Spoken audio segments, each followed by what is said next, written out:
46 past the hour. Welcome back to our special coverage of day 20 of Trump's hush money trial. And right now, the court is in a break until this afternoon after both the prosecution and the defense rested their cases. It comes as Trump's campaign is navigating their response to a since-deleted video posted on Trump's Truth Social account. The White House says President Biden will weigh in on that post this afternoon. Let's bring in NBC's senior national politics reporter, Jonathan Allen. Jonathan, tell us about this post. What is at the heart of this controversy? Yeah, this was a pro-Trump post that was reposted on Trump's Truth Social account. It basically, in it, predicted and praised a coming, quote, unified Reich under Donald Trump if he wins the presidency again. For those who are experts on European history, the First Reich was the Holy Roman Empire. The Second Reich was under Otto von Bismarck in the late 19th and early 20th centuries. And then, of course, the Third Reich was the Nazi regime that committed the Holocaust, attempted to take over the world. There's a reason nobody talks about a unified Reich anymore, and it's because of that association with the Third Reich, the Nazi Reich. The Trump campaign is distancing itself. Here's what they had to say through Caroline Levitt, a spokeswoman for the campaign.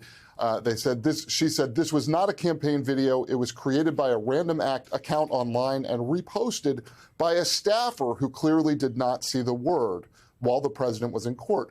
The real extremist is Joe Biden, who has turned his back on Israel and the Jewish people by bowing down to radical anti-Semites and terrorist sympathizers in his party like Ilhan Omar and Alexandria Ocasio-Cortez. And I should just add as a piece of context here that in the past, there are only two people who have had access to Donald Trump's account: Donald Trump and his aide, Dan Scavino. Also, we know that Donald Trump has been posting Truth Social posts while he's been in court. So the idea that it would have been impossible for him to do that is contradicted by the evidence that he has been posting on Truth Social during court days. Not clear exactly who did this, but the campaign is blaming it on a staffer. And of course, the Biden campaign has already had a response to that. I think we might be able to put that up on the screen for folks.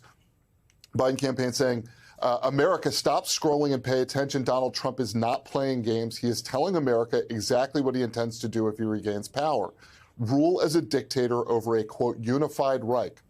Parroting, quote, Mein Kampf, that's Adolf Hitler's book, while you warn of a bloodbath, if you lose, is the type of unhinged behavior you get from a guy who knows that democracy continues to reject his extreme vision of chaos, division, and violence. And as you noted a moment ago, Anna, President Biden is expected to address this. This is the kind of thing that his campaign wants to talk about. They believe that they have a vision for democracy, that they have shown a record of strength in democracy, and that Donald Trump is offering something quite different, something quite undemocratic, and that aligns with this, quote, unified Reich view that one of his supporters has. And Jonathan, meanwhile, Trump has been joined in court by a number of surrogates. Eric Trump, consistent presence. Today is the first time Donald Trump Jr. was there, Pam Bondi and others.